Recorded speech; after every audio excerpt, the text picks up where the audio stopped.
Grabe yung bunga dito guys sa ano, Suryang oh. Tignan nyo, yung nagpitas kami ng isang araw, meron na agad. Ayun, laki oh. Ha? Meron na agad, pakita ko sa inyo. Meron pa dito mas malaki. Saan na ba yan? Meron na agad, ang bilis bumunga. Pag ano na, pag winter talaga, mabilis na bumunga yung strawberry, may mga bunga na agad oh. Isang araw lang kami nagpitas eh. Oh, meron na agad oh. Dito tayo banda sa unahan. Ito, dami na agad oh. Kaso lang nagtatago. Dito talaga sa number 5, marami dito talagang bunga sigurado kasi maraming tanim dito eh. Mas maraming, ito yung pinaka mas maraming tanim eh. Maraming mga longlong. Yung ginagawa namin, inano to.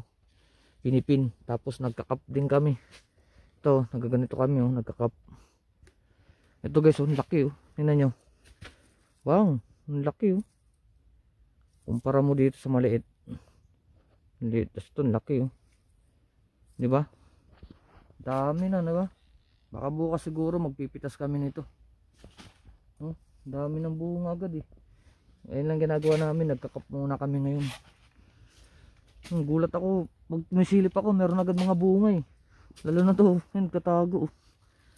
Kaya kailangan nakaano ka dito, nakayoko, ano pitas kasi dito may mga longlong no. Yung ibang house wala, dito meron, ng haba na nga oh. Kaya kinakap namin yan, ginaganyan no. Kinakap lahat. Kaya pansinin yun mga parang mga nakaano. Dami kasing tanim dito eh. Meron din ito, bulok to. Ito pag ito kinakain to. Ito, puro cup. Yan o. Yan o, puro cup. Ginagamitan namin ng puro cup. Yan yung ginagawa namin, mag ano ng longlong. Tapos magka-cup. May bunga eh, may bunga na agad. Ang gulat ako eh. Bis bumunga talaga kasi malamig na eh. Kita nyo naman sa suot ko. Ang kapal ng jacket, naka long sleeves, naka t-shirt. Tapos nakamas pa kasi bawal ka nga malamigan yung tenga eh. Ito yung ginagamit namin oh.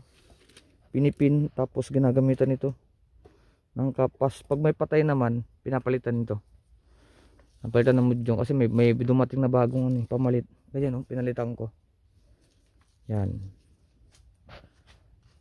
So yun, siguro bukas magpipitas na kami nito.